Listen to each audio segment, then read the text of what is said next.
See you in Busan in 2030. Thank you.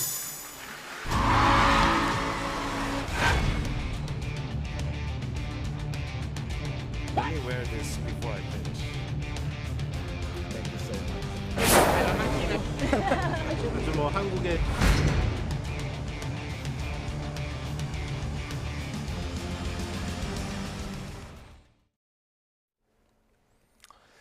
여러분 안녕하십니까. 2030년 세계 박람회 개최지 결정을 앞두고 회원국들의 표심을 흔들 수 있는 사실상 마지막 프리젠테이션이 프랑스 파리에서 있었습니다. 윤석열 대통령은 영어 연설을 통해 역사상 가장 완벽한 세계 박람회를 만들겠다고 밝혔습니다. 박석영 기자입니다. 국제박람회기구 총회의 4차 경쟁 프레젠테이션. 윤석열 대통령은 부산 엑스포 유치를 위한 영어 연설에서 역사상 가장 완벽한 세계 박람회를 만들겠다고 역설했습니다. 월드컵과 올림픽을 개최한 경험을 강조하면서 대한민국은 한마음으로 엑스포를 열망하고 있다고 호소했습니다. We will make it the best World Expo of all time. Busan is ready. We are united. 전쟁으로 황폐했던 대한민국이 경제 강국이 되기까지의 경험을 국제사회와 공유하겠다며 경쟁이 아닌 연대의 가치를 내세웠습니다. 또 부산 엑스포를 통해 모든 나라가 문화와 전통을 표현할 수 있게 하고 세계 청년들이 함께 협력하는 플랫폼을 만들겠다고 약속했습니다. 윤 대통령의 연설에 앞서 든든한 지원군들도 함께했습니다. 현장 연사로 등장한 가수 싸이 씨는 비빔밥을 예로 들며 한류 성공의 바탕이 된 대한민국의 융합과 독창성을 강조했습니다. we love to mix different genres to create something truly unique, like our best-known meal, bibimbap. Let me wear this before I finish. 박람회장 설계를 총괄한 건축 전문가는 조화로운 한옥 정신을 콘셉트로 소개했고, Our ambition is to make this site a place for harmony of nature, humanity, and technology. 교육기술 종사자는 교육 장벽의 해소를 위한 연대를 강조했습니다. As no individual, business, or nation can solve these problems alone. 부산 엑스포 홍보대사인 성악가 조수미 씨, 프랑스 건축가 도미니크 페로, 걸그룹 에스파 카리나는 영상 출연으로 힘을 보탰습니다. 30분 동안 이어진 경쟁 PT, 윤 대통령의 직접 연설과 진정성 있는 메시지로 마지막 승부수를 던졌습니다. YTN 박석영입니다. 이 총회 현장에는 민간유치위원장을 맡은 최태원 SK그룹 회장과 정의선 현대차그룹 회장을 포함해 4대 그룹 총수도 함께했습니다. 한국이 경쟁국들보다 뛰어난 프레젠테이션을 선보여 유치 희망이 더 커졌다고 평가했습니다. YTN과 인터뷰 내용 함께 들어보시죠. 한국에 대해서, 부산에 대해서 아주 잘 표현이 됐고요. 그래서 다른 나라도 잘했지만은 한국이 잘한 것 같습니다. 여러 가지로 많이 힘을 쓰셨는데요. 네. 어떻게 전망하세요? 글쎄요, 좀 앞으로 더 노력을 많이 해야 되겠다 그런 생각을 많이 했는데요. 오늘 보면서 좀 희망도 더 많이 생긴 것 같습니다. 형식과 내용에서 저희가 상당히 우위에 섰다고 생각합니다. 엑스포 유치 가능할 거라고 보세요? 해올게요. 지난해부터 오르던 전기요금이 올 3분기에는 동결됐습니다. 전력 사용량이 많아지는 여름을 앞두고 국민 부담을 고려한 결정입니다. 취재기자 연결합니다. 양희력 기자. 예, 산업통상자원부에 나와 있습니다. 네, 전기요금 인상이 멈춘 게 5분기 만입니까? 그렇습니다. 정부가 이번 분기에 전기요금을 올리지 않기로 했습니다. 여름철 냉방비 등 전력 사용량이 급증하는 시기에 전기요금 인상으로 인한 국민 부담을 고려했다는 게 산업부 관계자의 설명입니다. 앞서 강경성 산업부 2차관 역시 기자간담회에서 국민 부담을 고려할 때 인상이 쉽지 않겠다는 생각을 갖고 있다고 말하기도 했습니다. 최근 국제에너지 가격이 하향 안정세를 보이는 것도 속도 조절에 영향을 미친 것으로 보입니다. 전기요금은 지난해 2분기 킬로와트 시당 6.9원을 시작으로 지난 2분기까지 5분기 연속 올랐습니다. 올해 1분기에는 킬로와트 시당 13.1원 인상한 데 이어 지난달에는 2분기 요금이 킬로와트 시당 8.0원 올리며 5차례에 걸쳐 모두 40.4원 인상했습니다. 오전에는 한전에서 전기요금을 구성하는 요소 가운데 하나인 연료비 조정 단가를 발표했는데요. 현재와 같은 킬로와트 시당 5원으로 유지하기로 했습니다. 한전은 애초 킬로와트 시당 10.2원으로 조정 단가를 선정했지만 규정상 최대 범위가 킬로와트 시당 플러스 마이너스 5원이라서 지난 분기와 같은 금액을 적용하게 된 겁니다. 네, 한전은 적자가 많은 걸로 논란이 됐었는데 이번에 그럼 더 어려워지는 거 아닙니까? 네, 그럴 수 있습니다. 현재 한전의 누적 적자는 45조 원에 이릅니다. 전기를 공급할수록 손해를 보는 역마진 구조 때문인데요. 이 때문에 정부는 올해 필요한 전기요금 인상 폭을 킬로와트 시당 51.6원으로 선정하는 등 추가 인상이 필요하다는 입장입니다. 하지만 이번 동결로 한전이 누적 적자를 벗어나는데도 시간이 걸리게 됐습니다. 또 여기에다 내년 총선을 앞두고 정치권 반응도 변수인데요. 조금 전 한국신문방송편집인협회 주최 토론회에서 여당인 국민의힘 김기현 대표가 올해 하반기에는 전기요금 인상이 없을 거라고 시사하기도 했습니다. 아직 예측 수준임을 전제로 하긴 했는데요. 후반기에는 전기요금, 가스요금을 버틸 수 있을 것 같다고 했습니다.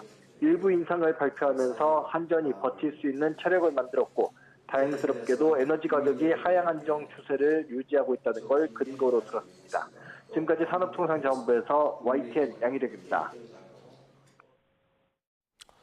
이제 시험이 5달도 안 남았는데 정치권에선 수능을 둘러싼 공방이 계속되고 있습니다. 국민의힘은 사교육계를 겨냥했고 민주당은 대통령 말 한마디에 교육 현장이 쑥대밭이 됐다고 비판했습니다. 국회 연결합니다. 조성호 기자. 네, 국회입니다. 네, 수능 관련 논란 계속되고 있죠. 네, 국민의힘은 정부와 교과서에 없는 고난이도 문제, 이른바 킬러 문항 출제 배제 방침을 정한 데 이어서 사교육계로 전선을 확대하고 있습니다. 당 대변인 논평을 통해서 킬러 문항은 사교육 이권 카르텔이 뿌리내리게 하는 기반이 될 뿐 아니라 경제력 차이가 결과 차이로 이어지는 불공정 수능의 근본 원인이라고 질타했습니다. 이철규 사무총장은 일부 강사들의 막대한 이익은 범죄이자 사회 악이라고까지 언급했는데요. 직접 들어보시겠습니다.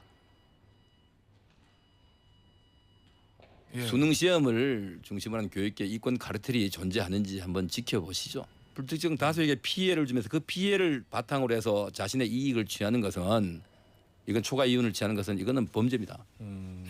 이건 사회 악이죠. 이건. 민주당은 윤석열 대통령이 대한민국 교육의 최대 리스크라고 비판 수위를 높였습니다. 이재명 대표는 아침 회의에서 대혼란을 초래하고 나몰라라 하는 대통령의 무책임한 태도가 더 큰 문제고 여당은 수습은커녕 대통령이 교육 전문가라며 지켜세우고 교육부 수장도 30년 경력이 무색하게 대통령을 두둔하는 데 여념이 없다고 질타했습니다. 들어보시죠. 대통령의 말 한마디에 교육 현장이 그야말로 아수라장 쑥대밭이 됐습니다. 수능을 5개월 앞둔 수험생들은 발만 동동 구르고 있고 학부모들은 속이 시커멓게 타들어갑니다. 오늘 오후 정부는 학교교육 강화 방안을 발표하고 이어서 오는 27일 사교육 부담 경감 방안도 내놓을 예정이어서 여야 공방은 계속 이어질 것으로 보입니다. 네, 오늘 본회의도 예정돼 있는데 어떤 법안들이 올라옵니까? 네, 오늘 오후 2시에 본회의가 예정돼 있습니다. 어제 법제사법위원회를 통과한 스토킹 범죄 처벌 등에 관한 법률 개정안 등이 처리가 될 예정인데요. 기존 스토킹 처벌법에는 반의사 불벌 조항, 그러니까 피해자가 처벌을 원하지 않으면 재판에 넘기지 않도록 하는 규정이 포함되어 있는데 이것을 폐지하는 게 골자입니다. 가해자가 합의를 요구하며 피해자를 찾아가는 과정에서 보복 범죄나 2차 가해가 발생할 여지가 있다는 지적이 그동안 제기가 되어 왔습니다. 법안이 통과해서 시행이 되면 합의 여부와 상관이 없이 스토킹 범죄 가해자를 처벌할 수 있게 됩니다. 또 SNS 등을 이용해서 문자 메시지나 사진 등을 보내는 이른바 온라인 스토킹으로도 처벌 대상이 확대가 됩니다. 스토킹 가해자에게 전자발찌를 비롯한 위치 추적 전자장치를 부착할 수 있도록 하는 법안도 표결이 이뤄질 예정입니다. 앞서 여야는 이번 주 안에 후쿠시마 오염수 검증 특별위원회와 선관위 특혜 채용 의혹 등에 대한 국정조사 계획서를 채택하는 걸 목표로 협의를 해왔는데요. 오염수 검증은 국제원자력기구 발표 이후에 선관위와 관련해선 감사원 감사 이후에 국정조사를 해야 한다는 여당과 협의한 대로 처리를 하자는 야당이 평행선을 달리고 있어서 이번 본회의에서 다뤄지기는 쉽지 않아 보입니다. 지금까지 국회에서 YTN 조성호입니다. 미국계 사모펀드 운용사인 엘리엇이 우리 정부를 상대로 제기한 투자자 국가 소송에서 우리 정부가 이자와 법률 비용 등을 포함해 모두 1,300억여 원을 물게 됐습니다. 국제상설중재재판소는 삼성물산 제일모직 합병 과정에서 우리 정부가 개입해 손해를 봤다며 엘리엇이 제기한 투자자 국가 소송에서 한국 정부가 690억 원을 배상하라고 판정했습니다. 엘리엇이 청구한 금액 가운데 7% 정도를 인용한 겁니다. 재판부는 또 연복리 5%에 따른 이자와 함께 법률 비용 372억여 원을 함께 지급하라고 판정해 우리 정부가 지급할 금액은 모두 1,300억여 원에 이를 걸로 보입니다.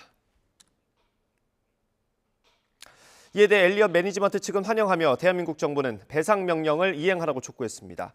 엘리엇 매니지먼트는 오늘 입장문을 내고 이번 중재 판정은 지난 정권의 행위에 대하여 대한민국의 명백한 법적 책임을 인정한 거라고 평가했습니다. YTN은 최근 지역 농협 직원이 ATM에 들어가야 할 억대 현금을 훔친 사건 등 금융기관의 허술한 내부 통제 문제를 연속 보도하고 있는데요.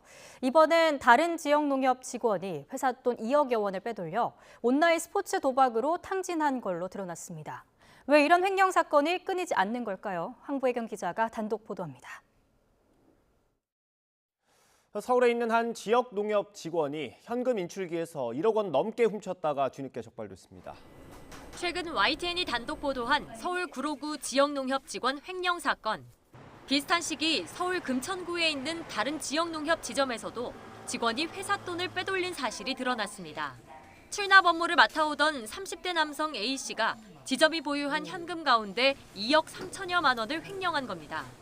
A씨는 이번 달 초부터 일주일 가까이 지점 금고에서 여러 차례 돈을 빼낸 뒤 모두 온라인 스포츠 도박에 썼다고 자백한 것으로 확인됐습니다. 그런데도 지점 측은 있어야 할 현금의 30% 이상이 사라졌다는 걸 A씨가 경찰에 자수하기 전까지 까맣게 몰랐습니다. 실제 보유 현금과 장부상 금액이 일치하는지 매일 확인하는 시제 검사가 이번에도 허술했던 겁니다. 농협중앙회는 지역 농협이 시제 검사를 제대로 하는지 등을 확인하기 위해 정기 또는 부문 감사를 진행합니다. 정기 감사는 전체 지점을 대상으로 2년에 한 차례, 부문 감사는 사고가 난 지점에서만 실시하고 있습니다. 이와 별도로 따로 예고가 없는 불시 감사는 올해 상반기 140곳에서 이뤄졌는데 여기서 적발된 사고는 없었습니다. 지역 농축협이 전국적으로 4,700여 곳에 달하는 상황에서 현재 수준의 감시망으론 횡령 사고를 막는 데 한계가 있다는 평가가 나옵니다. 부문감사의 경우에는 횡령 사건이 발생한 이후 사후 약방문 형태의 형식적 감사가 될 가능성이 높습니다. 정기감사의 효과성과 투입 인력과 시간의 빈도에 대해서도 재검토가 필요할 것이라 생각되어집니다. 이딴 횡령 사고에 농협중앙회 측은 불시 감사 횟수를 늘리고 시제 검사 담당자의 책임을 강화하겠다고 밝혔습니다. 그러나 일부 시중은행처럼 정기 감사도 주기를 두는 대신 불시에 진행하거나 영업점끼리 교차 점검하게 하는 등 내부 통제를 더 엄격히 할 방안을 도입해야 한다는 지적입니다. YTN 황보혜경입니다. 입시생에게 불법 과외를 해주고 실기시험 공명을 사전에 알려준 혐의로 구속 기소된 연세대학교 전 음대 교수가 1심에서 징역형의 집행유예를 선고받았습니다.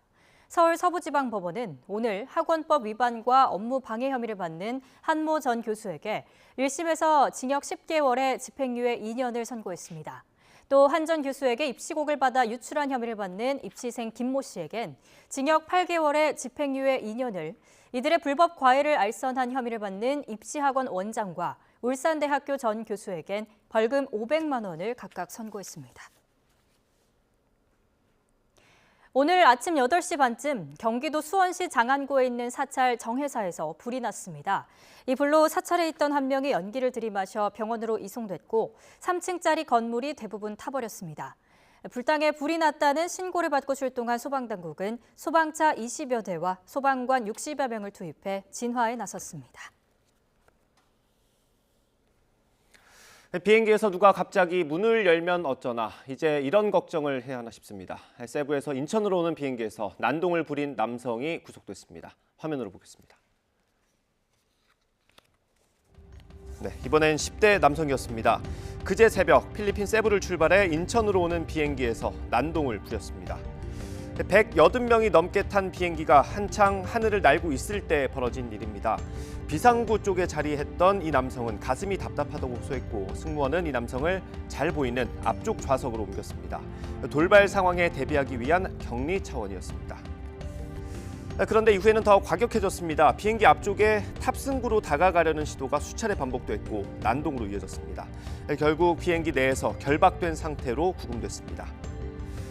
20대 남성은 간이 마약 검사에서 양성 반응이 나왔습니다. 구속되기 전에 취재진을 만났을 때는 이해하기 어려운 말을 하기도 했습니다.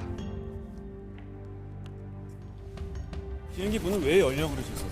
네. 비행기 구명조끼 개수는 왜 물어봤어요? 공격당한 팀 다 받았습니다. 누가요? 제가요. 문 열면 위험할 거라는 생각 혹시 안 하셨어요?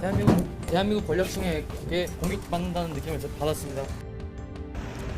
아찔했던 기억을 다시 떠오르게 한 사건입니다. 지난달 26일 실제로 날고 있던 비행기에 비상문이 열렸습니다. 승객들을 위험에 빠뜨렸던 당시 30대 승객은 항공보안법 위반과 재물손괴 혐의로 검찰에 넘겨졌습니다. 항공보안법에선 비행기 안에서의 폭행이나 협박을 10년 이하 징역에 처하도록 했습니다. 형법상 폭행죄가 2년 이하 징역인 것과 비교하면 그 경중을 가리기 쉽습니다. 하지만 전문가들은 이런 지적을 내놓습니다.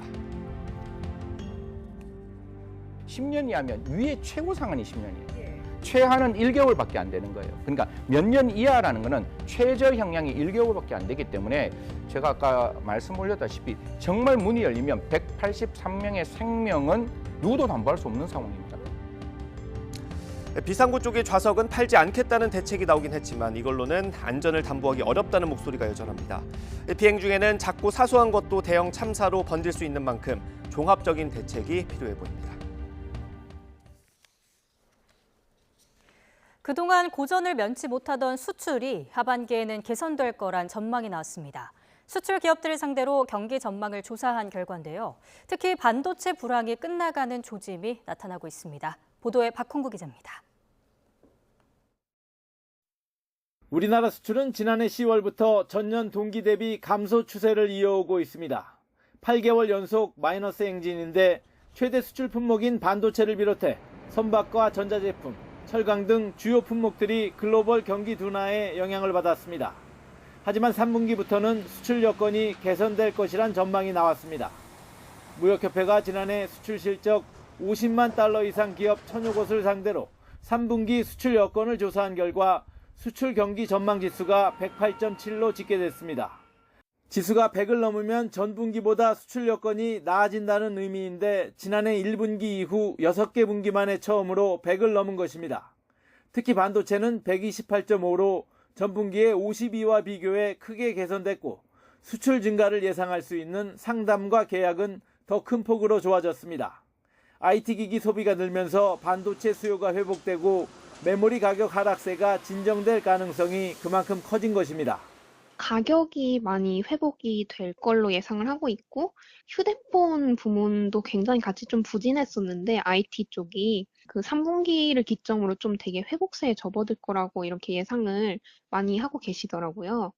조선업종도 3분기에는 그동안 수주한 선박들의 인도가 집중되며 수출 여건이 개선되고 화학공업은 탄산 리튬 등 무기화학품 중심의 수출 호조가 이어질 것으로 전망됐습니다.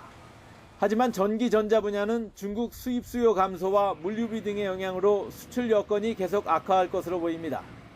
무역협회는 반도체 경기가 바닥을 치고 중국의 리오프닝 효과 기대감이 반영되며 3분기 수출 전망이 밝아졌지만 원자재 가격 상승과 수출 대상국의 경기 부진은 여전히 부정적 요소로 남아있다고 설명했습니다. YTN 박홍구입니다. 유니버셜 발레단 수석 무용수인 강미선 발레리나가 무용계 아카데미상으로 불리는 분우아 드라당스 시상식에서 최고 여성 무용수상을 받았습니다. 분우아 드라당스 조직위원회는 러시아 모스크바 볼쇼이 극장에서 열린 시상식에서 강미선 발레리나와 중국 국립발레단의 추윤팅을 최고 여성 무용수상 공동 수상자로 선정했습니다. 바이든 대통령의 둘째 아들이 탈세 혐의로 기소됐습니다. 혐의를 인정하고 재판은 안 하는 걸로 검찰과 합의했는데 공화당에서 비난이 쏟아졌습니다. 류재복 기자의 보도입니다. 헌터 바이든은 지난 2017년과 18년 소득세를 내지 않은 혐의로 기소됐습니다. 헌터 측은 혐의를 인정하고 재판하지 않기로 검찰과 합의했습니다. 검찰은 대신 집행유예를 권고하기로 했습니다. 체납세금 120만 달러는 이미 국세청에 냈습니다. 징역 10년형이 가능한 마약 중독 상태에서 권총을 소지한 혐의는 기소되지 않았습니다. 2년 동안 마약을 끊고 총기를 소지하지 않는다는 조건이 붙었습니다. 약물 중독 재활 절차를 밟으면 기소 기록조차 남지 않게 됩니다. I'm very proud of my son. Did you encourage them to take a plea deal, Mr. President? 지난 8일 기밀 문서 유출 혐의로 기소된 트럼프 전 대통령은 중범죄자에게 교통법규 위반 딱지를 끊어줬다며 맹비난했습니다. 공화당도 솜방망이 처벌이라고 비판했습니다. If you were the president's leading political opponent, the DOJ tries to literally put you in jail and give you prison time. If you are the president's son, you get a sweetheart deal. 헌터 바이든은 바이든 대통령을 겨냥한 야당의 단골 공격 대상이 됐습니다. 재판 과정에서 생길 논란을 줄이기 위해 혐의를 인정했지만 바이든 대통령의 재선 가도에 어떤 영향을 미칠지 주목됩니다. YTN 이정국입니다. 중미 온두라스의 여성 교도소에서 갱단 간의 분쟁으로 보이는 폭동이 일어나 40여 명이 숨졌습니다. 온두라스 현지 언론에 따르면 현지 시각 20일 한 여성 교도소에서 재소자 사이의 큰 다툼으로 총격과 방화가 이루어지면서 최소 41명이 숨졌습니다. 온두라스 안보 차관은 소셜미디어를 통해 폭력 사태를 좌시하지 않을 거라면서 질서 유지를 위해 비상사태를 선포했다고 밝혔습니다. 침몰한 여객선 타이타닉호의 잔해를 보려다가 실종된 잠수정에 대한 수색 작업이 별다른 성과를 내지 못하는 가운데 미국 구조 당국은 최선을 다하고 있다고 밝혔습니다.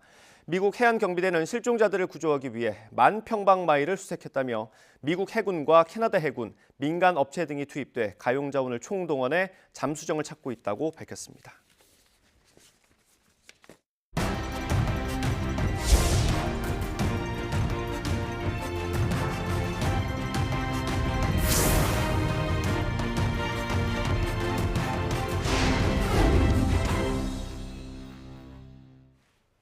네, 오늘 정치권 이슈 짚어보겠습니다. 국민의힘 박정하 의원, 민주당 이해식 의원 나오셨습니다. 어서 오십시오. 안녕하십니까? 네. 이틀 동안 양당 대표가 교섭단체 대표 연설을 했습니다. 어제 김기현 대표 연설부터 평가를 좀 해주실까요? 네, 김기현 대표가 집권 여당의 대표잖아요. 그렇다면은 이제 국정을 어떻게 이끌고 가겠다라든가 또 야당과의 협치는 어떻게 하겠다라든지 또 입법 전략은 어떻게 해서 윤석열 대통령이 이제 국정을 뒷받침하겠다든지 이런 내용이 있어야 되는데 이제 그런 내용은 없고 주로 전 정권 탓을 한다든가 또 혐오와 차별을 조장하시는 이제 그런 말씀을 하신다든지 아주 과한 발언. 예를 들면 KBS 공영방송이 민노총의 프로파간다 매체다 이렇게 뭐 주장을 하신다든지 또 인기 영합적인 아주 포퓰리즘적인 발언, 뻔히 안 될 줄 알고 하시는 발언 이런 발언들 많이 하셨고요. 제가 볼 때 조금 눈여겨봐야 될 게 지금 경제가 매우 어렵고 민생이 아주 파탄지경인데 지금 코로나로 인해서 자영업자들이 굉장히 힘들어졌는데 지금 9월 달이면 코로나로 인해서 받던 혜택도 이제 완전히 없어지는데 오늘 뉴스를 보니까 다중채무자가 177만 명으로 늘었다는 뉴스를 봤습니다만 뭐 계속 뭡니까 재정에 있어서 그 준칙, 재정 준칙만 말씀을 하시고 재정의 어떤 적극적인 역할을 완전히 포기하는 듯한 그런 말씀 계속 하셨어요. 그리고 한 가지만 더 말씀을 드리면은 후쿠시마 수산물 수입을 하지 않겠다 이렇게 말씀을 하셨는데 사실 지금 후쿠시마 현을 비롯해서 주변의 8개 현에 농수산물을 저희가 수입 금지를 하고 있거든요. 그거는 이제 WTO에 제소를 해서 재판을 통해서 얻어낸 건데 아마 제가 보기에는 이제 오염수를 방류하기 시작하면은 일본이 결국 저희가 취하고 있는 농수산물 수입 조치, 이 불허 조치를 해제해달라고 요구를 할 거고 그런 상황 속에서 후쿠시마산은 계속 수입 금지를 하겠다 이렇게 하려고 하는 게 아닌가 싶어서 굉장히 예의주시해야 될 문제가 아닌가 그런 생각이 들고요. 그래서 전체적으로 제가 볼 땐 어떤 미래에 대한 비전을 제시한 건 없고 마치 이제 전당대회장의 어떤 정치 유세 같은 이제 그런 좀 실망스러운 예. 연설이었다 이렇게 말씀드릴 수 있겠습니다. 뭐 민주당 의원님들이 다 이런 얘기를 하시더라고요. 전당대회 연설 같았다. 어떻습니까? 양당 대표의 교섭단체 연설을 자당 의원들이 좀 평가하면 당연히 그렇게 될 수밖에 없다고 보여지고요. 네. 지금 현재 그 국내 상황이 굉장히 녹록지 않은 상황인데 집권 여당이 된 지 한 1년여 가까이 되잖아요.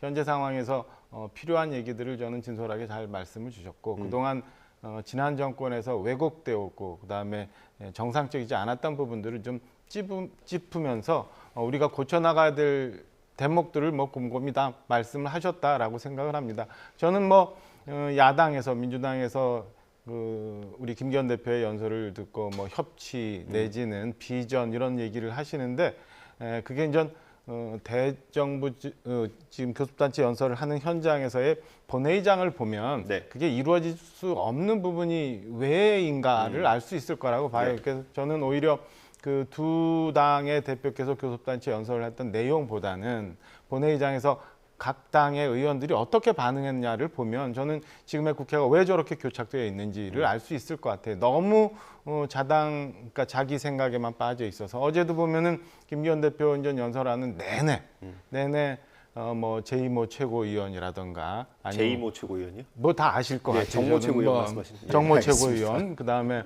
뭐 Y모 여성 의원님 이런 거 보면은 도저히 연설을 들을 수 없을 정도로 굉장히 시끄럽게 해요. 그래서 뒤에 방청객에 있던 우리 초등학생 학생들이 중간에 떠나더라고요. 예. 저도 현장에 좀 있었습니다만 그 마이크로 연설하는 내용이 들리지 못할 정도로 소유 뭐 그냥 단순히 밑에서 이제 가끔 그런 적이 있거든요. 의원들이 앞에서 뭐 샤우팅이라고 해서 소리를 좀 지르는 게 있는데 그렇게 봐줄 수 있는 수준과 그렇지 않은 수준이 있는데 어제는 좀 과했다. 이렇게 야당 의원들이 그 여당의 대표가 교섭단체 연설을 하는 걸 좀 일단 경청을 하고 이에 대해서 평가를 해야지 연설 중간에 저런 식으로 반응을 하면 과연 본인들이 주장하는 협치가 이루어질 수 있는지 그다음에 김기현 대표의 말씀이 얼마나 완전 가슴에 안 하던지는 모르겠습니다만 그래도 그 본 뜻을 이해하려고 노력을 했는지 이런 것들을 보면서 저는 국민들이 좀 평가할 거 아닌가. 그리고 양당 그 대표의 연설도 그 안에서 우리가 먼저 자중하고 난 다음에 그 안에서 평가하는 게 옳지 않나라는 생각이 어제 좀 연설을 들으면서 들었습니다. 예, 뭐 지금도 화면으로 나가고 있네요. 그 내용 중에 하나 겹치는 게 불체포 특권 관련된 거였습니다. 이재명 대표가 불체포 특권을 내려놓겠다고 했고 김기현 대표는 전체 다 서약서를 쓰자 이런 제안을 했습니다. 어떻게 들으셨어요? 그 부분?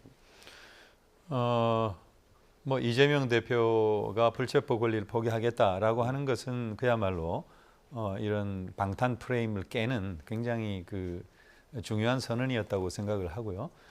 다만 이제 김기현 대표가 그걸 다 이렇게 서약을 하자 이렇게 말씀을 하셨는데 사실 그럴 거는 아니라고 생각합니다. 왜냐하면 이 불체포 권리라고 하는 것은 사실 민주주의 태동기에 입헌 군주국가 같은 경우는 왕권에 이렇게 대항하기 위한 입법권을 수호하기 위한 장치로 도입이 된 거고 민주주의 사회에 있어서도 대통령의 권한, 이 행정부 수장의 권한이라고 하는 것이 거의 왕권에 비기는 정도의 권한이기 때문에 사정기관이나 수사기관을 통해 가지고 입법부를 완전히 압박하고 기능을 정지시키고 마비시키는 그런 일들이 벌어졌단 말이죠. 그래서 그런 걸 수호하기 위한 하나의 권리로 이제 도입된 거고 지금에 와서도 지금 보십시오. 지금 대통령 윤석열 대통령께서 검사 출신이고 검찰 조직을 완전히 전체적으로 동원을 해서 야당을 지금 압박을 하고 있고 야당 대표를 정치적으로 이렇게 말하자면 정치적 생명을 끊어놓으려고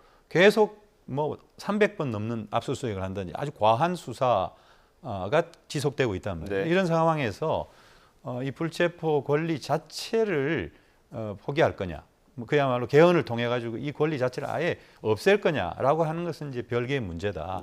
이렇게 생각이 됩니다. 예, 알겠습니다. 말씀하신 거랑 좀 부합하는 것 같아서 송영길 전 대표가 오늘 라디오 인터뷰를 했는데 비슷한 취지의 말씀을 하셨어요. 이거 들어보고 반론 듣겠습니다. 김기현 대표님 판사 출신이 왜 그런지 모르겠어요. 저는 절대 반대입니다. 절대 반대입니까? 이런 검찰 독재 정권에 불체포 특권이 없으면 입법부가 어떻게 이런 검찰 독재 정권과 싸울 수가 있겠습니까? 자기들은 기소 독점주의, 수사권, 기소권 모든 걸 가지고 삼부를 다 판사들도 검사가 겁이 나서 지금 제대로 말을 못해요. 무소불위의 검사들입니다. 이 검사와 맞서 불체포 특권 포기하자는 사람은 투항주의자라고 봅니다. 이 발언에 대한 반론과 함께 서약서만 할 게 아니라 그 정도 주장을 할 거면 개헌이나 네. 국회법 개정까지도 얘기를 해야 되는 거 아닌지. 네. 예. 근데 뭐가 이렇게 두렵고 뭐가 이렇게 어려운지 잘 모르겠어요. 최근에 이제 민주당 정권 시절에 저희 당의 이제 권성동 의원 같은 경우 불체포 특권 포기하고 가서 영장 실질심사 받았거든요. 네. 그냥 그 어려운 부분이 아니에요. 말씀하신 것처럼 헌법상의 국회의원의 불체포 특권이 명기돼 있기 때문에 네. 그거는 법적으로 정리를 하려면 헌법을 개헌해야 되는 방법밖에 없거든요. 굉장히 어려운 부분이잖아요. 그러니까 사실은 불체포 특권 포기한다고 얘기하면 돼요. 저희 당 이미 저를 포함해서 몇몇 뜨는 분들이 이제 발제를 해서 시작해서 한 50여 명 정도가 서명을 했거든요. 네. 불체포 특권 포기한다고. 민주당도 똑같이 포기한다고 하면 돼요. 이재명 대표 말씀하신 거 우리 다 기억하잖아요. 대선 때 이미 나같이 깨끗한 정치인을 위해서 불체포 특권 있는 거다. 나 그거 필요 없다라고 말씀하시고 돌아서서 다른 말씀 하세요. 지금도 이미 뭐 노웅래 의원 그다음에 이재명 대표 당신 본인 그다음에 이후 윤관석 이성만 의원 4건의 불체포 특권 포기 못하고 다 부결시키고 난 다음에 이제 와서 또다시 말씀을 하시는데 그냥 서약해서 검찰에서 무슨 요구가 있으면 이거 나 처리 안 하고 그냥 가겠노라고 하시면 되지 뭐 이렇게 어려운 문제인가 싶은 생각이 우선 하나 들어서 네. 이재명 대표께서 정말 국민을 상대로 저렇게 교섭단체 연설을 통해서 말씀하신 거를 본인이 과연 뭐가 두려워서 이렇게 어렵게 하시나 싶은 생각이 하나 들고요. 두 번째는 전체적인 인식과 관련한 문제입니다. 좀 전에 이제 우리 송영길 전 대표 말씀하신 거 저희가 들었습니다만은 저는 민주당 상당 부분의 의원님들이 유감스럽게도 무슨 갈라파고스화되고 있는 것 같아요. 그러니까 과거 80년대 지금도 나오잖아요. 독재라는 단어 나오고 뭐 투항주의자 뭐 이런 단어 나오잖아요. 그러니까 과거 인식에서 아직 벗어나지 못하고 계신 것 같아요. 그러니까 과거 민주화 운동하던 시절에 그 검찰 기소권을 가지고 정부가 독재 정권을 막 휘둘렀던 권력을 막 휘둘렀던 그런 시절에 머물러 있었던 것 아닌가라는 생각이 듭니다. 그래서 지금 아직도 굳이 국회의원이 불체포 특권을 갖고 있어야 되는지 하나도 그 이유를 잘 모르겠고 여전히 독재 정권이고 검찰권을 휘두르고 있는 인식을 갖고 계신 한 저는 이런 문제, 그다음 협체 문제, 그다음 왜곡된 문제 국민들이 다 이해 못하실 거라고 봅니다. 지금 아시는 것처럼 뭐 대장동 관련한 얘기 여러 얘기 많이 있잖아요. 송영길 전 대표 관련해서 돈 봉투가 어떻게 왔다 갔다 했는지도 많이 알려져 있잖아요. 물론 이게 이제 재판을 통해서 확인이 돼야겠지만 이미 알려진 건에 대해서 그게 아니라면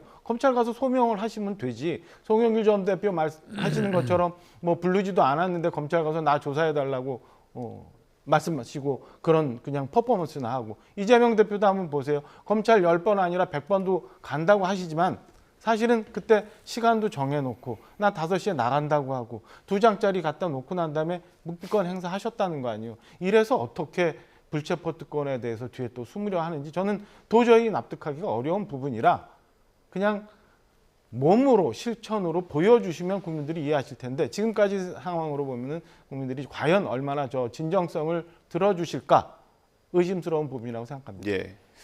김기현 대표 어제 말씀 이제 지금 이제 하신 말씀과 관련해서 그 진정성이라는 거 이제 불체포 권리를 포기하겠다 이렇게 말씀을 하신 거고요. 하신 거고 실제로 그렇게 할 거고. 근데 이제 한동훈 장관 같은 경우에는 실천이 문제다 그렇게 말씀을 하셨잖아요. 지금 박정환 의원님께서도 말씀을 하셨는데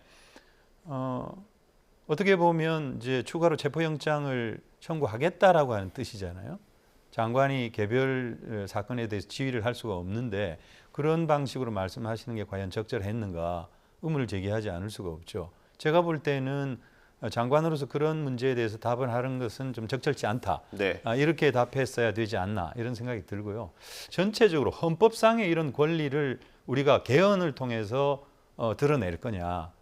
이것은 좀 별다른 문제로 보고 지금 현재 우리 그 국회의원이 갖고 있는 이런 불체포 권리에 대해서 한번 현재 헌법 내에서 어떻게 이 부분에 대한 여야 간 어떤 정치 타협을 통해서 어떤 바람직한 방안을 찾을 거냐 이것은 논의할 때는 저는 됐다 그런 생각은 듭니다. 다만 이 윤석열 검사 독재 정권이라고 지금 부르지 않습니까? 그리고 국민들이 평가를 하실 텐데 야당에 대한 과도한 수사와 압수수색 그리고 야당을 궁지로 몰려고 하는 그런 네. 어떤 정략적인 그리고 윤석열 대통령의 어떤 무능과 실정을 가리기 위한 하나의 방편으로서 국회를 하나의 방탄 프레임에 가두고 네.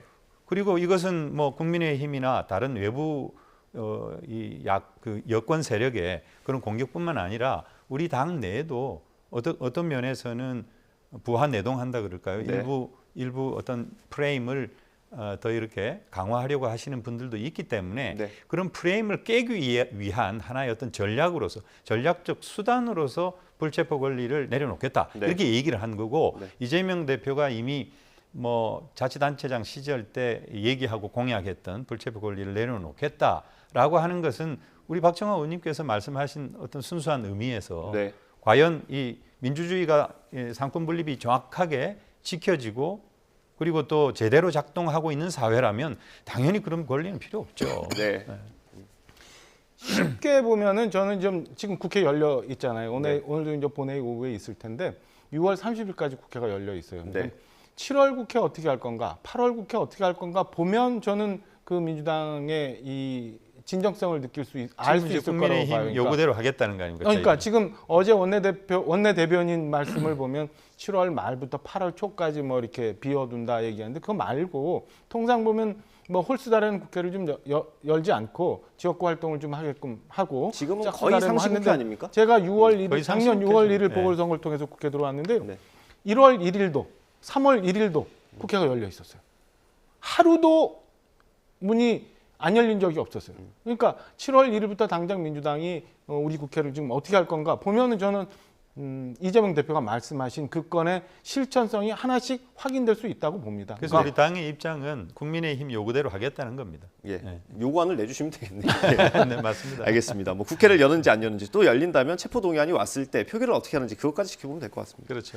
네, 김기현 대표 연설 중에 하나 또 주목받았던 게 중국인들의 투표권 관련된 겁니다. 이게 저도 좀 생소하긴 한데 2006년 지방선거 때부터 영주권을 취득하고 3년 이상 거주한 외국인에게 지방선거에 참여할 수 있는 권리를 주고 있는 거 아닙니까?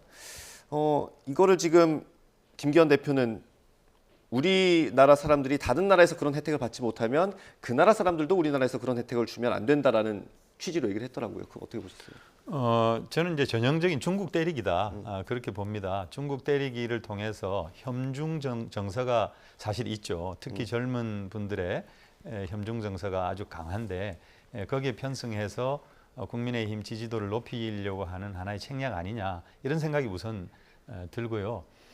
그리고 그분들이 이 취업 비자로 온 분들이거든요. 네. 영주권을 받고 3년이 지나면은 지방선거 선거권을 줍니다. 그러니까 국회의원은 없고 지방선거만 있는 그렇죠. 예. 그러니까 이런 말이 있죠. 주민은 국민에 앞선다라고 하는 말이 있습니다. 그러니까 지방자치 영역이라고 하는 거는 주민 주권주의를 실현하는 영역이거든요. 그러니까 영주권을 지니고 있는 외국인들에게 주민으로서 권리를 행사하게 하는 것은 맞죠. 그것은 지방자치 원리에 맞는 것입니다. 그리고 구미 선진국에서는 다 그렇게 주고 있죠. 그런데 중국은 사실 민주주의 국가가 아니지 않습니까? 그리고 일본도 좀 다른데 우리나라 민주주의의 수준과 일본 민주주의 수준을 저는 비교할 수 없다고 생각합니다. 우리가 훨씬 앞섭니다. 네. 그리고 지금 우리가 출산율이 0.74에다가 계속 노동인구가 줄어들고 있고 이민을 고려해야 됩니다. 그리고 국민의힘 특히 윤석열 대통령 공약 중에도 이민청을 만들어야 된다는 공약이 있고요. 그래서 이분들이 다 세금 내고 있고 건강보험 다 내고 있습니다. 이런 분들에 대해서 예를 들면 뭐 무슨 의료 쇼핑을 한다든지 과하게 어떤 의료보험 혜택을 누리려고 하는 것에 대해서는 적절하게 제도적으로 보완을 하면 될 일이지 이런 그 외국인들에 대한 혐오와 차별을 조장할 일은 아니다. 이렇게 생각합니다. 일단 그 투표권만 보면요. 외국인 선거권자가 한 12만 명 정도 되는데 그렇죠. 그중에 10만 명 정도가 중국인이라고 그러니까요. 하더라고요. 이거를 여당의 대표가 지금 시점에 꺼낸 이유. 저는 이게 지금 당장 나온 게 아니라 그전부터 계속 논란이 됐어요. 지난 지방선거부터 얘기가 나왔었거든요. 그러니까 국회의원은 뭐 국정에 관한 문제니까 국내 거주하는 외국인들한테 투표권이 안 갑니다만은 자치단체의 경우는 실생활에 굉장히 밀접하잖아요. 그러니까 시장 군수 뽑을 때. 그렇죠. 그렇기 때문에 이제 투표권을 주자가 과거부터 이제 들어왔던 거고 지금 이해식 의원님 말씀 주신 것처럼 실생활에 밀접하게 이제 관련이 돼 있으니까 투표권을 주자가 원칙적으로는 맞아요. 근데 말씀 주신 것처럼 이제 국내 거주 중국인들이 한 10만 명 정도 되는데 국회의원 선거구 기준으로 보면 보통 한 선거구에 한 20만 명 정도의 유권자라고 치고 수도권 같은 경우는 거기서 결과가 한 500에서 한 1000표 정도로 갈리는 경우도 굉장히 많습니다. 그러면 10만 명이 있는 중국인들이 지금 보면은 특정 지역에 사실은 몰려 있는 곳들이 덜어 있어요. 그러면 이분들의 투표 성향에 의해서 표심이 완전히 이분들이 좌지우지할 수 있는 수준까지 가는 거거든요. 그럼 이 건에 대해서는 저희가 중국이 줬으니까 우리는 안 준다라는 상호주의 원칙만 가지고 얘기할 게 아니라 과연 국내에 있는 우리 유권자들의 표심이 혹시 이것 때문에 왜곡될 수 있는 건 아닌지에 대한 부분에 대해서는 저는 학자들이고 그다음에 우리 현실 정치에 있는 정치인들이고 검토해서 한번 논의해 볼 수는 분명히 있지 않나라는 생각이 듭니다. 그러니까 전혀 영향을 미치지 않고 다만 이분들의 표심만 반영이 된다면 문제는 없지만 결과를 좌지우지할 수 있는 상황까지 오는 몇몇 지역에는 저는 심각한 영향을 미칠 수도 있기 때문에 당연히 저는 한번 고려해보고 우리 사회가 논의해봐야 될 때가 되지 않았나라고 생각합니다. 이게 아마 시청자 여러분들도 좀 궁금해하실 것 같아서 여쭤보는 건데 이게 중국인들만 있는 게 아니고 일본, 베트남, 미국, 우즈베키스탄 인들도 투표권을 가지고 있는 분들이 있잖아요. 다 있죠. 그럼 이 나라 사람들이 우리나라의 투표권을 가지는 것처럼 우리 국민들도 이 나라에 나가 있을 때 똑같이 투표권을 받습니까? 거기 이제 상호주의 원칙에 의해서 그렇게 되는데 제가 자세히는 못 봤습니다만 각 나라별로 좀 차이가 좀 있는 것 같아요. 그러니까요. 나라별로 차이가 차이가 있습니다. 그러니까 차이가 있다면 이제 그 부분을 다 언급했으면 좋은데 김기현 대표는 중국만 콕 집어서 얘기하니까 아마 야당에서 이런 비판이 있는 것 같아요. 말씀 주신 것처럼 전체 우리 제한 외국인들이 12만 명 정도 투표권이 있는 분들, 투표권이 있는 분들, 중국인들이 유독 10만 명에 가까운 거예요. 그러니까 나머지 2만 명들은 지금 말씀 제가 드리는 것처럼 특정 지역에 몰려 거주하시면서 그 선거 결과를 좌지우지할 수 없는 상황이지만 지금 중국인들은 그 결과를 바꿀 수도 있는 그런 상황이기 때문에 저는 이거는 뭐 학제적으로도 한번 검토해 볼 필요는 있다고 우리 생각합니다. 박정화 의원님 말씀처럼 한번 검토해 보자 이런 수준이면 되는데 뭐 완전히 정치 선동을 하셨기 때문에 어떤 면에서 보면 12만 명 투표권을 갖고 있는 지방선거 투표권을 갖고 있는 외국인들은 사실 이게 차별과 혐오의 발언으로 들리는 거거든요. 그런 면에서는 굉장히 상당히 무책임한 발언을 하셨다 이렇게 생각이 들고 그분들 특히 예를 들면 중환자실에서 간병하시는 그런 분들 얼마나 고생하십니까? 그분들 없으면은 우리 중환자 누가 돌보겠어요, 그죠? 그런 문제들이 있거든요. 그러니까 그런 면에서는 조금 신중한 발언을 하셔야 되는데 결국은 정치적인 어떤 노림수가 있었다 이제 그렇게 보는 거죠. 보험도 마찬가지입니까? 그 중국인들이 우리나라에서 혜택받는 것보다 우리나라 사람들이 중국에 나가서 혜택받는 게 더 적나요?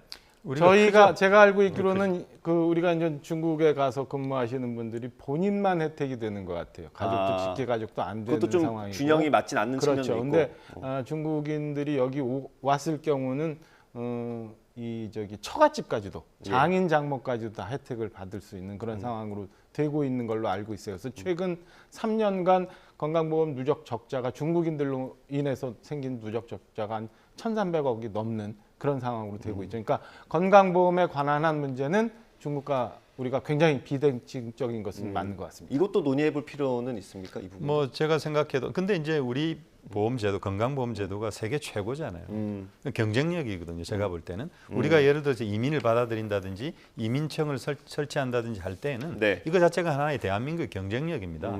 다만 이제 뭐 과할 정도의 그런 어떤 혜택 이런 것은 뭐 박정화 의원님 말씀처럼 제도적으로 좀 개선점이 있나 없나 이런 걸 따져볼 필요는 있다 이렇게 생각합니다. 최근 들어서 중국인들 이 건강보험 혜택 비율이 이제 줄어들고 있다고 해요. 그러니까 처음에는 1,000억이 넘다가 최근 몇 년 동안 뭐 600억 수준으로 줄었다는데 계속 제도적으로 보완을 해서 정말 필수불가결하게 우리가 도와줄 수 있는 부분이 어느 선인지 그런 것들은 좀 정리해 갈 필요는 있다고 봅니다. 알겠습니다. 여기까지 양당 대표의 교섭단체 대표 연설 내용 다뤄봤고요. 혁신위 얘기를 안 할 수가 없어서요. 민주당 짧게 혁신위원으로 되셔가지고 깜짝 놀랐습니다. 축하를 드려야 될지 어떻게 될지 모르겠는데 일단 뭐 기대도 있고 우려도 있는 것 같습니다. 뭐 앞으로 각오를 간단하게 밝혀주시면 어떨까요? 네, 뭐 당의 사무부총장을 하고 있기 때문에 아마 당연직 개념으로 맡은 것 같습니다. 주로 이제 그 외부에서 김은경 위원장을 비롯해서 외부에서 위원들이 선정됐기 때문에 당에 대한 이해가 그렇게 많지 않으신 분들이어서 제가 이제 그런 이해를 돕고 당과 가교 역할을 해야 될 어떤 책임이 있지 않나 싶습니다. 예. 그리고 우리 당이 뭐 여러 돈봉투 사건 또 코인 사건을 비롯해서 우리 국민들의 실망을 많이 안겨드렸는데 이런 혁신위 활동을 통해 가지고 확실한 성과를 내고 다시 신뢰를 회복할 수 있는 그런 어떤 든든한 토대를 만들기 위해서 최선을 다하겠습니다. 예. 뭐 첨언을 좀 하시겠습니까? 이해식 의원님 혁신위원으로 활동하셔야 되니까 제가 너무 박하게 말씀드리면 안 되는데 저는 민주당의 지금 혁신위가 이재명 대표가 당신이 겪고 있는 지금 리더십 위기를 순간 모면하기 위해서 띄워놓은 거라고 판단하고 있기 때문에 크게 기대하기는 좀 어려운 것 같아요. 다만 당내에서도 지금 얘기가 나오는 것처럼 혁신위의 목적이 도대체 뭐냐? 뭘 하기 위해서 혁신을 띄웠느냐? 이것부터 정리가 되지 않으면 저는 이 전에 있었던 이래경 전 혁신위원장 사태와 같은 결과밖에 이끌어내지 못하고 또 그냥 지금 흔들리고 있는 이재명 대표의 위기만 넘기는 그런 제스처로 끝나지 않을까라는 걱정이 조금 있습니다. 네, 알겠습니다. 이제 뭐 첫 발을 뗐다고 봐야 될 것 같고요. 매주 회의를 하는 거죠? 매주. 네, 지금은 매주 회의를 예정하고 있습니다. 뭐 그때마다 나오는 얘기들 저희가 이 시간에 다룰 수 있으면 좋을 것 같고요. 뭐 김은경 위원장 같은 경우는 뭐 첫날 가죽을 벗기고 뼈를 깎는 노력을 하겠다 이런 확실한 각오를 보이긴 했습니다. 앞으로 어떻게 활동하게 될지 지켜보도록 하겠습니다. 다음 주제 다뤄보겠습니다. 이제 수능이 5달도 안 남았는데 이게 논란이 좀 잠잠해지나 싶었는데 좀 이게 쉽진 않은 것 같습니다. 일단 교육계에서 혼란이 좀 계속 이어지는 것 같고요. 어떻습니까? 저는 뭐 좀 아쉬운 부분이 분명히 있어요. 그리고 수능이라는 게 지금 단순히 수능 하나, 그다음에 지금 고3 학생 이거에 국한된 문제가 아니라 우리나라 사회 전반이 다 걸려 있는 모든 복합적인 문제이기 때문에 너무 빨리 급하게 하시려고 했던 부분, 그다음에 처음에 이제 논란이 됐던 시점에 사실은 뭐 이주호 교육부 장관이 교육 전문가지 브리핑 전문가는 아니잖아요. 그러니까 그거를 대통령 말씀을 가장 잘 풀어주고 이해하시는 용산의 전 참모들이 좀 보완해서 이런 논란이 안 생기게끔 했으면 좋았을 텐데라는 아쉬움이 있습니다만은 모든 부분 전체 원론적인 원칙적인 부분에 있어서는 지금 우리 교육 제대로 가야 되는 것 맞잖아요. 그리고 뭐 요즘 뭐 처음 듣는 용어입니다만 킬러 문항 때문에 시끄러운 거는 킬러 오래됐는데 그 얘기.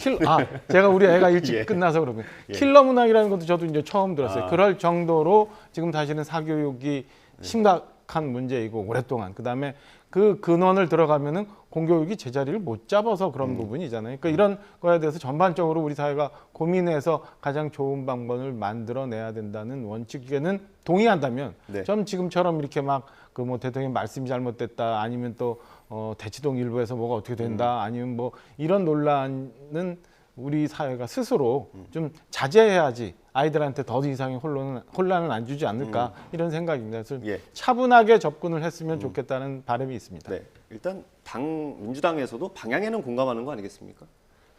뭐 그렇다고 볼 수 있죠. 그런데 문제는 이제 시점이죠. 왜 5개월 남았는데 오늘로 D-148일이더라고요. 이런 상황에서 이 난이도 문제를 제기를 했다는 거. 이거는 사실은 엄청난 그 혼란을 발생시키기 뻔한데 왜 그런 말씀을 하셨을까 제가 이해가 안 가는 측면이 있죠. 예전에 그 왜 한 1년 전으로 기억을 합니다만 초등학교 입학 연령을 낮추자라고 하는 발언. 그 발언도 제가 볼 때 윤석열 대통령께서 만기 칠남형이 아니신데도 유독 이런 교육, 노동 그리고 연금 개혁, 이 3대 개혁을 제기하셔가지고 어떤 면에서는 조금 조급한 그런 측면이 있지 않나 싶은데 이런 시점이 제일 문제고 그리고 고등교육법에 보면은 이런 수능의 어떤 기본 방향이라든가 또는 그 출제 형식이라든지 또는 뭐 이렇게 되어 있습니다. 기본 방향 및 과목, 평가 방법, 출제 형식. 출제 형식 이런 것은 4년 전에 공표하도록 돼 있거든요. 네, 법에 돼 있죠. 그리고 법에 돼 있죠. 근데 이것을 뻔히 알고 있음에도 불구하고 뭐 장관을 비롯해서 어떤 누구도 조언을 하지 않았다는 거.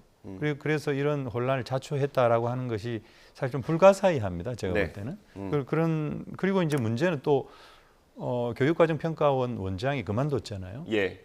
그리고 입시 담당 국장이 경질이 됐고 정말 초유의 일인데 입시를 앞두고 이런 담당자들 그리고 관련 법에 의해서 어떤 자율성과 독립성을 보장받아야 될 어떤 연구평가원이 네. 이 원장이 사임한다는 거 이게 있을 수 있는 일인지 그리고 윤석열 대통령이 이 교육의 전문가다 이렇게 당에서 엄호를 하셨던데 물론 뭐 전문성이 없다라고 말씀을 제가 드리는 건 아니지만은 네.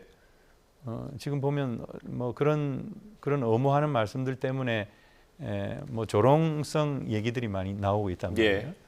제가 볼 때는 이런 경우에는 대통령께서 그냥 툭 털고 좀 잘못한 것 같다 이렇게 사과를 하고 지금 현재 교육 현장에 있는 분들에게 전적으로 맡겨가지고 네. 빨리 혼란을 수습하는 거 그게 가장 빠른 길이 아닌가 그런 생각이 듭니다. 네. 이 수습하는 과정에 조금 뭔가 맥락이 안 맞는 것 같아서 좀 여쭤보는 건데 브리핑에 한번 좀 논란이 됐고 그 다음에 경질, 감사, 사임 있었고 킬러 문항 배제 그 다음에 지금 당에서 나오는 얘기는 사교육 카르텔 얘기가 나오거든요. 카르텔이 있는지 없는지 한번 보자 이거예요. 그러면 어떤 문제가 그러니까 카르텔이 있어서 이걸 제대로 개혁하는 게 올바른 순서인 것 같은데 지금 보기엔 좀 거꾸로 가는 것 같거든요. 그게 이제 우리가 전체적으로 지금 다 알려지지 않았잖아요. 네. 최초 이제 브리핑에 문제가 있은 그 시점부터 사실은 수면 위에 올라와 있는 부분은 그 부분이었지만 밑에 어떤 일들이 있었는지 우리는 아직 잘 몰라요. 네. 일부 보도에 의하면은 뭐 이미 올 초부터 용산에서의 지침이 있었다. 그다음에 이 교육부에서 챙기고 있었는데 이 건에 대해서 보고도 제대로 안 됐고 실제 6월 우리 평가고사에서 확인이 되는 것처럼 반영이 되지 않았다. 이런 네. 얘기들이 나오잖아요. 그럼 그게 왜 그런 게 시작이 됐는지에 대해서는 우리 사회가 아직은 모르는 부분이에요. 이건 좀 더 이제 확인이 돼야 되는 부분인데 애초에 지금 말씀하셨던 것들은 하셨던 것처럼 뭐 이권 카르텔이 있어서 이걸 걷어내기 위해서 시작했던 부분이 이렇게 드러난 건지 아니면 말씀하신 것처럼 좀 석연치 않은 부분이 있는지 이거는 저희가 미리 예단해서 얘기하기는 좀 이른 시점 같아요. 제가 볼 때는 이 수면 아래에 있었던 이 부분들을 정리하기 위한 교육개혁 차원에서 나오다가 이런 약간의 오해들이 좀 발생했지 않았나라고 오히려 저는 이 시점에서 좀 해석하고 싶습니다. 예. 뭐 이철규 사무총장 같은 경우는 라디오 인터뷰에서 그런 얘기를 해서 이권 카르텔 존재하는지 한번 지켜보자. 불특정 다수의 피해를 주면서 이익을 취하는 건 범죄고 사회 악이다. 이런 발언까지 했습니다. 근데 너무 과한 발언이고요. 어떻게 보면 이제 이철규 사무총장도 경찰 출신이시고 그리고 좀 걱정되는 게 윤석열 정부가 뭐 대통령도 검사 출신이시지만은 이걸 어떤 다 무슨 범죄하고 연관돼 있는 것처럼 보시기 때문에 이런 문제가 생긴다고 저는 보거든요. 이 한국교육과정평가원 그 원장이 이제 그만뒀습니다만 좀 석연치가 않아요, 그죠? 초유의 일이란 말이에요. 예. 이게 책임을 묻는다라고 했을 때 결국은 수능 끝나고 물러나도 되는데 왜 중간에 물러나는지. 그리고 국장이 바로 그만뒀는데 뭐 그런 것만 보더라도 어떤 면에서는 이런 자율적인 그리고 독립적인 기능을 행사하지 못하고 있다라고 하는 거거든요. 이런 영역에서조차. 그래서 상당히 아쉬움이 크고 이게 킬러 문항이라고 했을 때 보통 작년 수능에서도 한 2% 응답률이 2%가 되는 킬러 문항이 있었다 하더라고요. 일반적인 평가는 5%에 10% 정도 응답률이면 킬러 문항이라고 하는데 만일에 그럼 킬러 문항을 배제를 하면은 그러면 주로 이제 준 킬러 문항 결국은 변별력을 높여야 되는데 준 킬러 문항이 늘어갈 수밖에 없는데 준 킬러 문항은 응답률 정답률이 보통 한 20%에서 30%가 되는데 그러면 20% 30% 정도의 학생들은 더 사교육에 치중하게 될 거란 말이에요.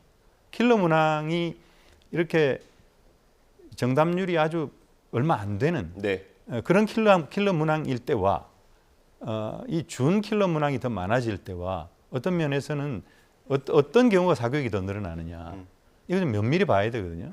근데 이철규 총장께서 저런 말씀을 하셔서 마치 이런 것이 사교육과 어떤 카르텔이 실제로 있는 것처럼 말씀을 하셨는데 실제 있는지 없는지 저는 모르겠지만 말씀하시는 방식 그리고 지금 교육 현장의 혼란을 수습해 들어가는 이 정부 여당의 방식이 네. 너무 구태의연하고 좀 고압적이다. 예, 이런 문제 제기를 하지 않을 수 없는 거죠. 저희 시간 다 됐는데 짧게 반론 차원에서. 짧게만 지금 뭐 다른 거는 예식 의원님 말씀 주신 것처럼 이제 전문가들이 정리해야 될 문제이지만 일부의 일타 강사라고 일컬어지는 사람들의 연간 수입이 200억 원이고 그다음에 킬러 문항 예시라고 하는 책들이 권당 100만 원, 200만 원씩 유통이 된다면 그거는 분명 잘못된 부분 아닌가 싶어요. 그러니까 그거에 대한 실태도 지금 확인해 볼 필요는 있다고 봅니다. 예, 알겠습니다. 수능 말씀하신 대로 이제 148일밖에 안 남았고요. 누구보다 고3 학생들 그리고 수험생 부모들의 마음이 타들어갈 것 같습니다. 네, 오늘 말씀 여기까지 듣도록 하겠습니다. 국민의힘 박정아 의원, 민주당 이해식 의원이었습니다. 감사합니다. 고생하셨습니다.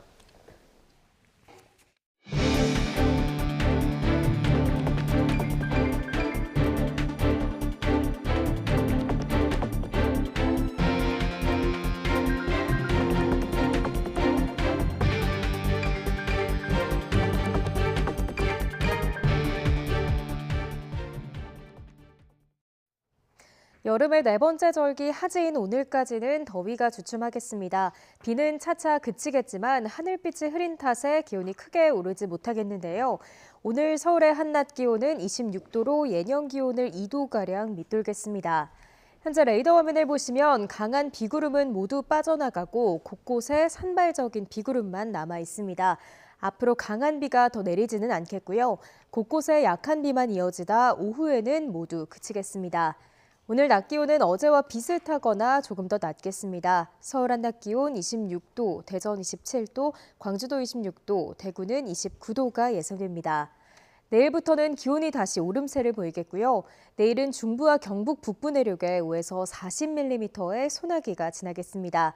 다가오는 일요일 전후로는 제주도에 올해 첫 장맛비가 내릴 전망입니다. 지금까지 날씨 정보였습니다. 이어서 뉴스 앤 이슈 2부가 방송됩니다. 저희는 잠시 뒤에 돌아오겠습니다.